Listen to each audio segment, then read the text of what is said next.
The neon sign outside was broken, buzzing through the desert rain.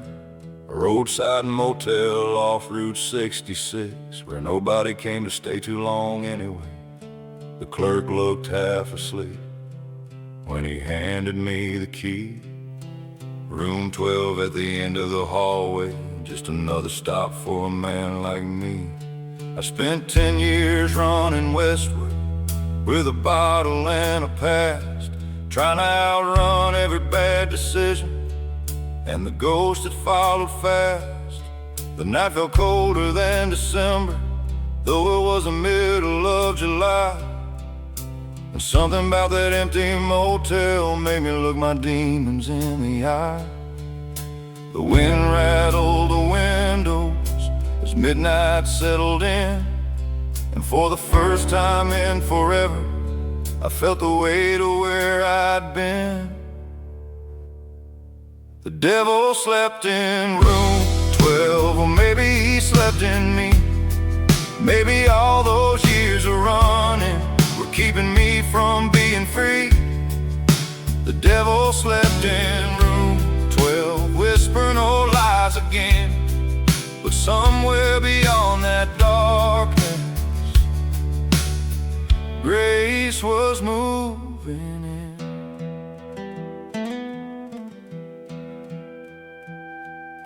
There was a Bible in the nightstand, covered in a layer of dust, the kind most travelers ignore when they're running low on trust.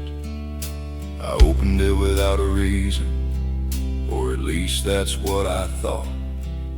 But sometimes God starts speaking before we realize we're being sought. A verse about the prodigal son caught me by surprise, because every word fell written for the man I had become inside.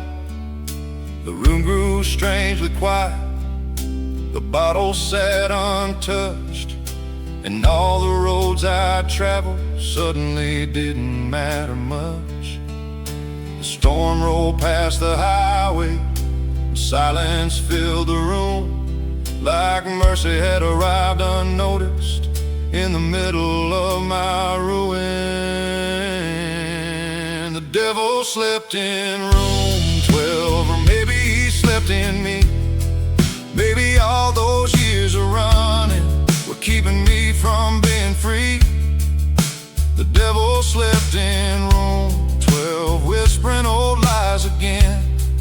But somewhere beyond that darkness, grace was moving in.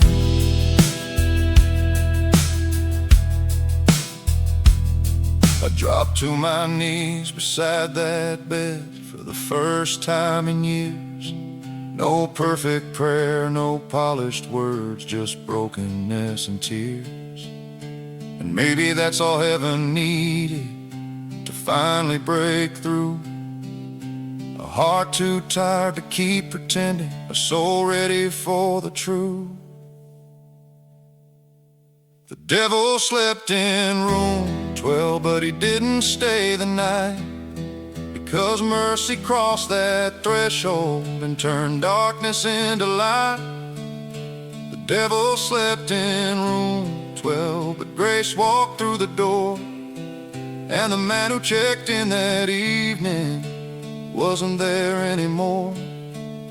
Now every highway reminds me how far God's love can move. The devil slept in room 12, but redemption found me too.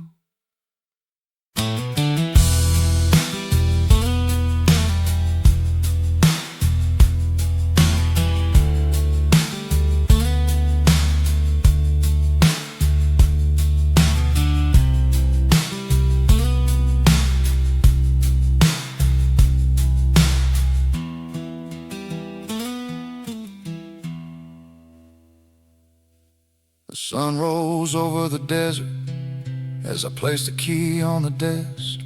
And somewhere behind me, room 12 finally went silent.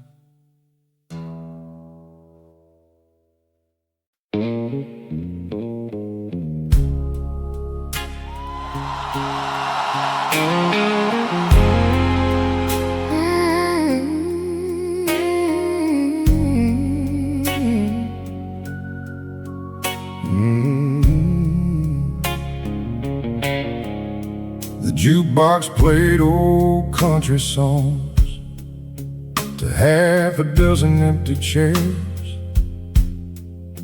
The bartender was wiping glasses like he'd been standing there for years.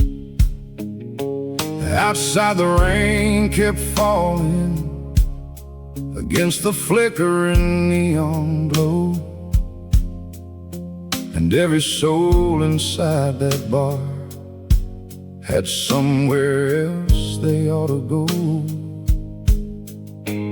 I sat alone near closing time with whiskey in my hand, thinking about the bridges burned and the wreckage of my plans. The wedding ring I'd stopped wearing still sat inside my coat, a reminder of a life I lost and promises I broke. The clock above the liquor shelf read 2:15, and silence fell louder than the music for a man with nothing left to lose. It was a prayer written on a bar napkin in handwriting rough and small, the kind of prayer heaven hears when you run out of strength to stand tall. A prayer written on a bar napkin with tears staining every line, asking God if He still wanted a broken soul like mine. And somewhere in that moment, mercy crossed the line. Through a prayer written on a bar napkin. I wasn't raised to talk about feelings or wear my heart where it could show. Around here men learned early to carry pain and never let it go. But that night something inside me finally gave way and broke, and all the years of pretending dissolved beneath the smoke. I borrowed a pen from a waitress who smiled and wished me well. Then I started writing things I'd never dared to tell, about the son who barely knew me, the wife who couldn't stay, the countless times I chose myself and threw God's grace away. The rain slowed on the rooftop as the storm moved down the road, and for the first time in forever, I stopped carrying the load. It was a prayer written on a bar napkin in handwriting rough and small, the kind of prayer heaven hears when you've run out of strength to stand tall. A prayer written on a bar napkin with tears staining every line, asking God if He still wanted a broken soul like mine. And somewhere in that moment, mercy crossed the line. Through a prayer written on a bar napkin. again. I didn't hear a voice from heaven, no thunder split the sky, no miracle unfolded before my very eyes. Just a peace I couldn't explain, settling deep within, like God had been waiting patiently for me to finally let him in. It was a prayer written on a bar napkin that changed the course of my life. Not because the words were perfect, but because they were honest. That night, a prayer written on a bar napkin, and grace answered every line, showing me redemption starts the moment truth and mercy collide. Now every road reminds me how close heaven can be to a prayer written on a bar napkin.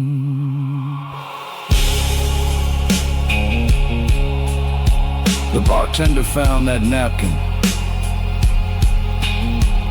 months later, tucked beneath a chair, and smiled when he remembered the man who left it there.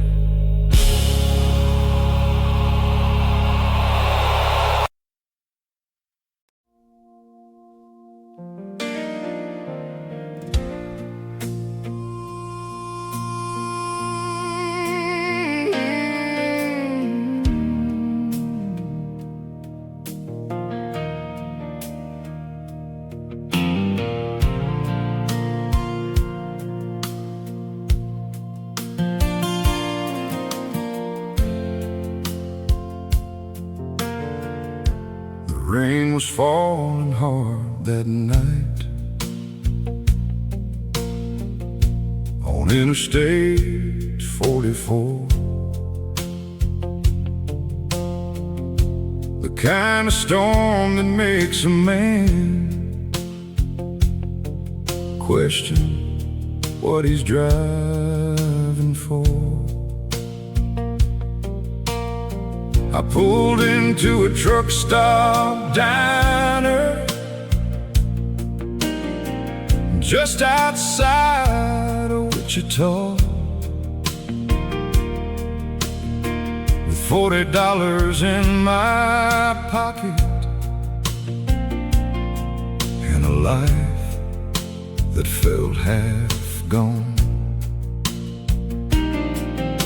The waitress looked exhausted, the cook was ready to go home.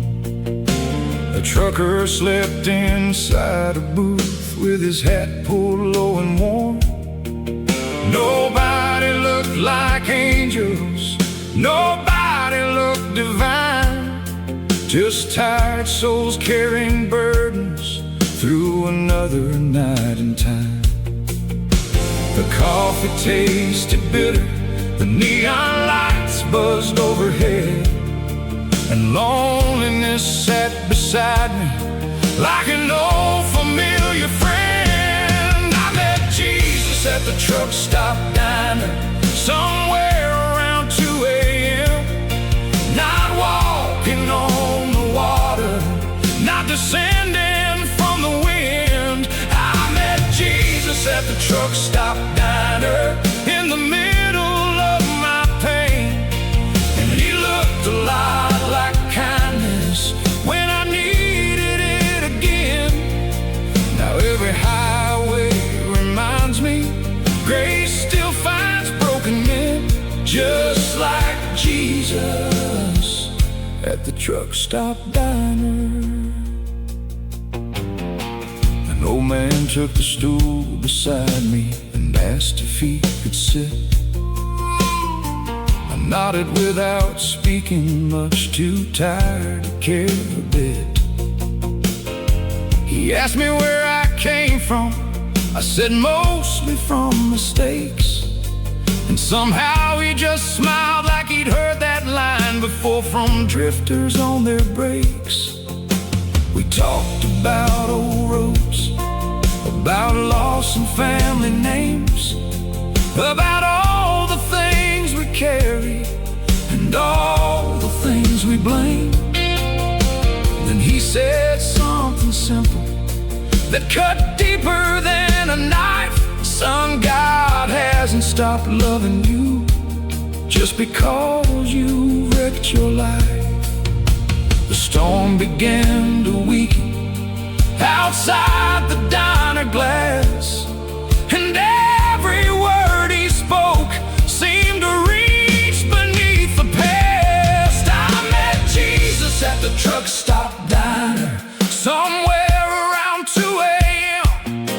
Not walking on the water, not descending from the wind. I met Jesus at the truck stop diner in the middle of my pain, and he looked a lot like kindness when I needed it again. Now every highway reminds me grace still finds broken men, just like Jesus at the truck stop diner. I turned around to thank him after paying for my meal, but the stool beside me said empty, and the moment felt surreal. Maybe he was just a stranger, maybe he was passing through, or maybe God sends people to remind us what is true. I met Jesus at the truck stop diner, and I was nearly out of hope when the weight of all my failures felt too heavy to hold. I met Jesus at the truck stop diner, and my life was never the same, because mercy wears ordinary faces and grace doesn't need a name. Now every road reminds me he still walks among us then, just like Jesus at the truck stop diner. The storm had cleared by sunrise as the highway stretched ahead, and for the first time in years, hope was riding with me instead.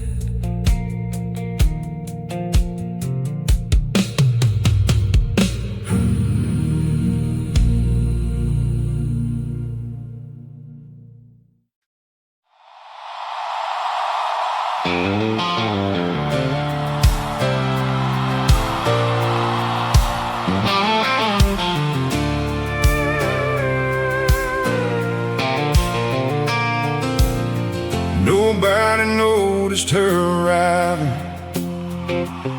on that hot July afternoon. The town was busy minding business like it always seemed to do. The old men sat outside the barber shop talking baseball in the rain, while mothers pushed their shopping carts and kids rode bicycles down Main. I was sitting at Murphy's Tavern, 3 stools from where I'd always been, trying to drown another bad decision in another drink of sin. My reputation filled the county long before I entered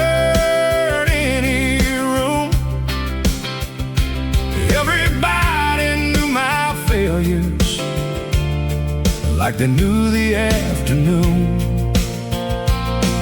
Then the church bell rang at 6 o'clock across the fading summer light, and something started shifting in the stillness of the night. Mercy rode into town when I thought hope had left for good. Like rain upon a dry field, like forgiveness where I stood. Mercy rode into town without judgment, without shame. And somehow through the wreckage, God still called me by my name. Now every road reminds me what grace can do. When mercy rides into town. She wasn't dressed like an angel, no halo above her head, just a woman serving coffee at the mission up ahead. She sat beside me quietly as the evening settled low, and asked me how I'd ended up here, though she already seemed to know. I laughed and changed the subject like I always used to do, but something in her kindness made it hard to hide the truth. So I told her about the marriage, the bottle and the lies, the son who stopped returning calls, the years that slipped right by. The sun dropped behind the grain silos as the shadows stretched across the ground, and for the first time in forever, I laid my burdens down. Mercy rode into town when I thought hope had left for good. Like rain upon a dry field, like forgiveness where I stood. Mercy rode into town without judgment, without shame. And somehow through the wreckage, God still called me by my name. Now every road reminds me what grace can do. When mercy rides into town. Maybe heaven doesn't always come with thunder in the sky. Maybe sometimes it arrives quietly and looks you in the eye. Maybe redemption starts the moment you finally tell the truth. And maybe God sends mercy in the form of people too. Mercy rode into town, and everything began to change. Not all at once, not overnight, but enough to rearrange the man I've been for 20 years, the chains I'd carried long, and every mile since that day has felt like coming home. Now every sunrise reminds me what grace can do, because mercy rode into town. The church bell rang again on Sunday as I walk through those old doors, and for the first time in a long time, I wasn't running anymore.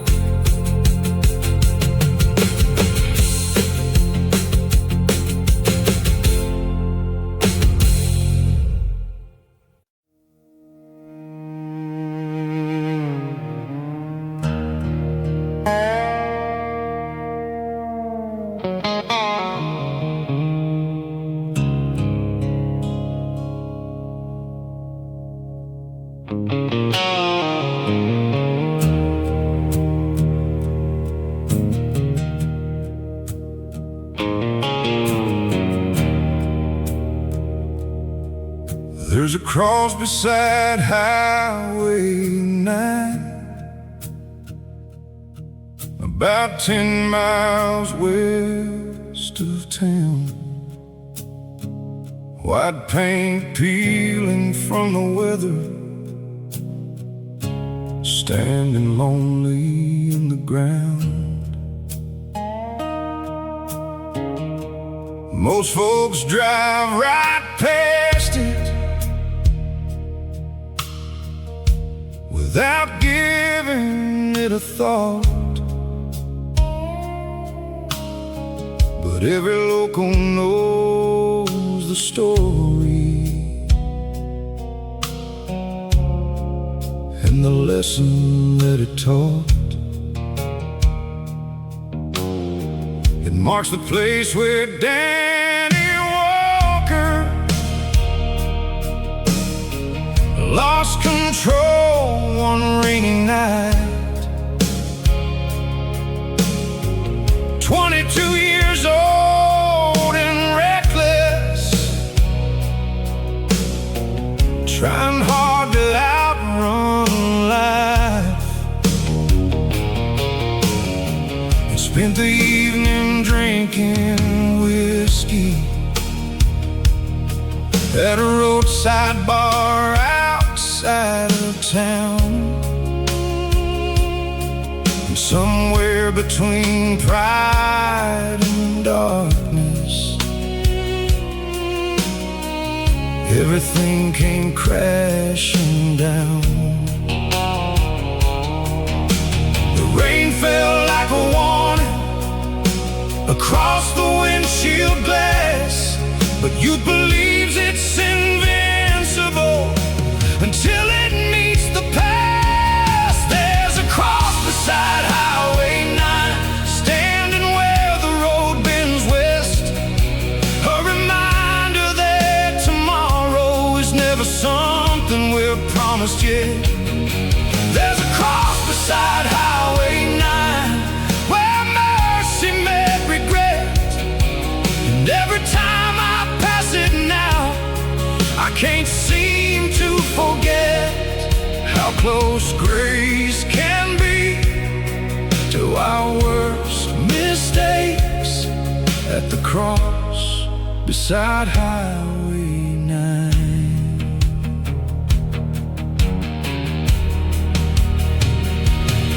I knew Danny back in high school.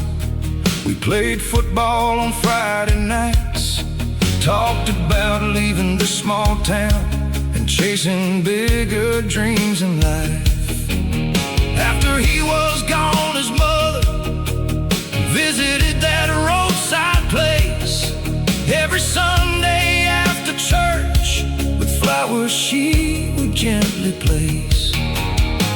One afternoon she told me, as we stood beside the road, God never stopped loving Danny, even when he lost control. I never forgot those words, though years kept rolling by, because forgiveness sounds different when spoken through someone's cry. The wind moved through the cotton fields as the evening settled low, and something in that silence reached deeper than I know. There's a cross beside Highway 9, standing where the road bends west, a reminder that tomorrow is never something we're promised yet. There's a cross beside Highway 9 where mercy met regret, and every time I pass it now, I can't seem to forget how close grace can be to our worst mistakes. At the cross beside Highway 9. Years later I hit my own bottom, not with a wreck but with a life full of broken promises and a marriage barely surviving the fight. One night I pulled over there as darkness filled the sky, and for the first time in forever I finally asked God why. Then I stopped asking questions and simply bowed my head, because sometimes healing starts when pride is finally dead. There's a cross beside Highway 9, and now I understand why some reminders are planted right where broken people stand. There's a cross beside Highway 9 where God showed me the truth, that mercy doesn't disappear when we've wasted our youth. Now every mile reminds me grace still waits at the cross beside Highway 9. The sunset burned across the prairie as the headlights drifted by, and the cross stood there still watching beneath the evening sky.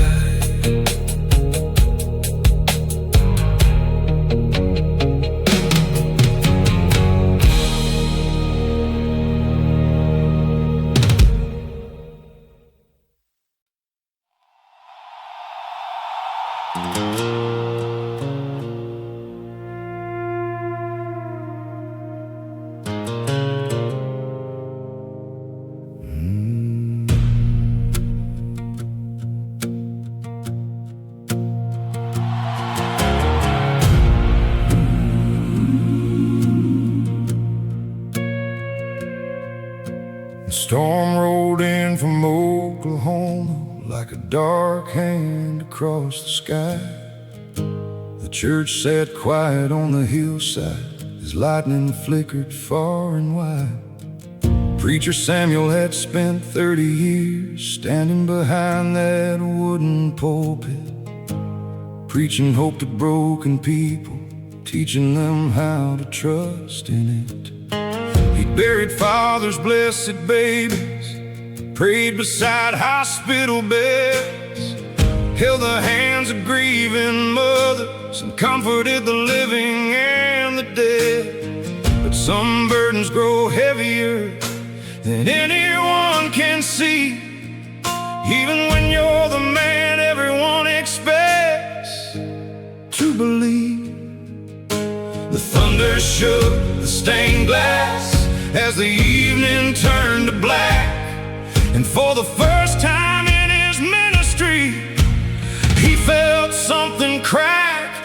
It was the night the preacher lost his faith, or so it seemed at first. The night the prayers felt unanswered and the silence felt like a curse.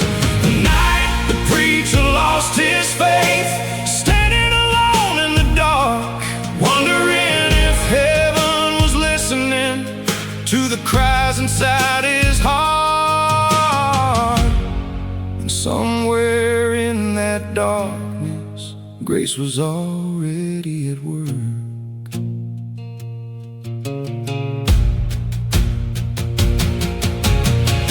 3 weeks earlier, his daughter had been killed by a drunk driver, 23 years old and full of dreams, gone before her life could go much farther.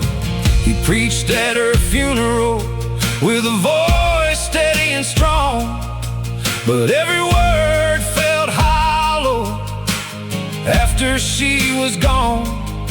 The congregation called him faithful, a pillar through the storm.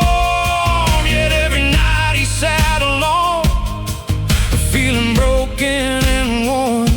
The Bible lay open on his desk, but the pages blurred through tears, and questions he never thought he'd ask began filling all his years. The rain pounded on the rooftop like 1,000 whispered fears, and every answer he'd once offered seemed to disappear. It was the night the preacher lost his faith, or so it seemed at first. The night the prayers felt unanswered and the silence felt like a curse. The night the preacher lost his faith, standing alone in the dark, wondering if heaven was listening to the cries inside his heart. And somewhere in that darkness, grace was already at work. Near midnight he heard footsteps echo through the sanctuary hall. An old farmer from the county who'd heard about it all. The farmer sat beside him without trying to explain, then quietly said, faith isn't never doubting, faith is trusting through the pain. Sometimes believing means holding on, nothing makes sense anymore. And sometimes God feels far away, right before he opens the door. It was the night the preacher lost his faith and found something deeper instead. A faith that survives the questions, a faith that lives when certainty is dead. The night the preacher lost his faith, God met him in the ache and taught him grace isn't the absence of sorrow, it's the strength a sorrow cannot take. Now every sermon reminds him of the truth he learned that night.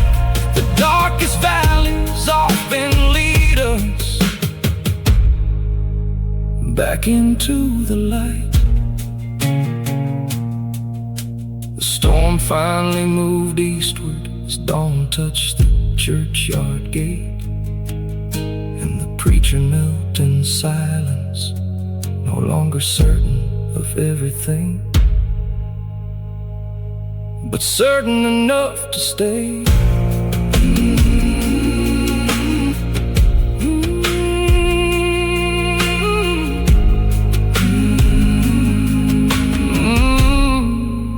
But certain enough to stay.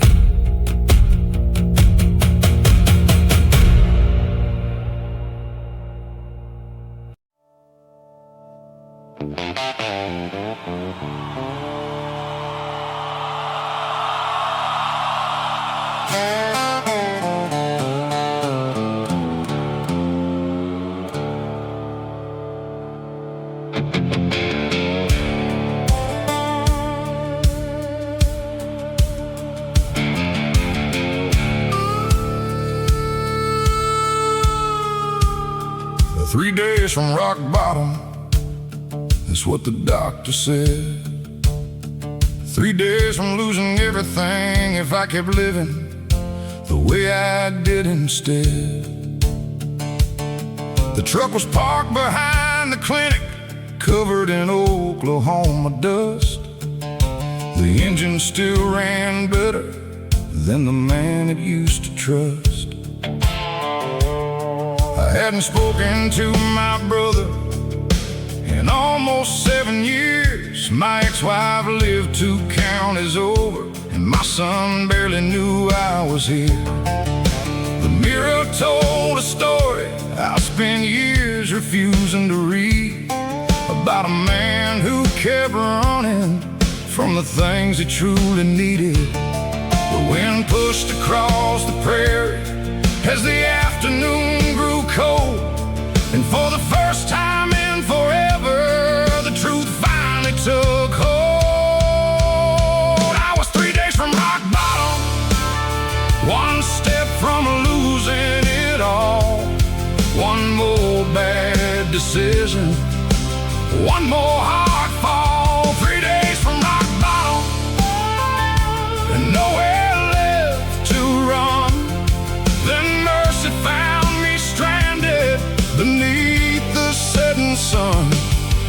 every mile reminds me how close grace can come.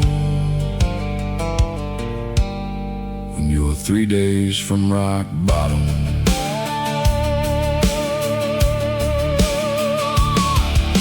The pastor at the mission didn't ask where I'd been. He just poured a cup of coffee and said, "Son, come on in." The room was full of stories, men carrying different scars, former addicts, broken fathers, and dreamers who had wandered too far. Nobody tried pretending that life had been easy or fair, but something about their honesty made hope feel like it was there. For the first time in years, I felt less alone, like maybe God still welcomed people trying to find their way home. The sun dipped below the highway, painting gold across the sky, and something in that moment felt like a second chance arriving by. I was 3 days from rock bottom, one step from losing it all. One more bad decision, one more hard fall. 3 days from rock bottom, and nowhere left to run. Then mercy found me stranded beneath the setting sun. Now every mile reminds me how close grace can come. When you're 3 days from rock bottom. I called my brother that evening with trembling hands and fear, not knowing if he'd answer after all those wasted years. He picked up on the second ring, and before I could explain, he simply said, "I've been praying you'd find your way again." I was 3 days from rock bottom, but God wasn't done with me. He met me in the wreckage and gave me eyes to see. 3 days from rock bottom became the place I found that redemption sometimes starts at the lowest point you've known. Now every sunrise reminds me what mercy has overcome. Since those 3 days from rock bottom, the truck rolled east at dawn toward a town I once called home. And for the first time in years, I wasn't driving alone.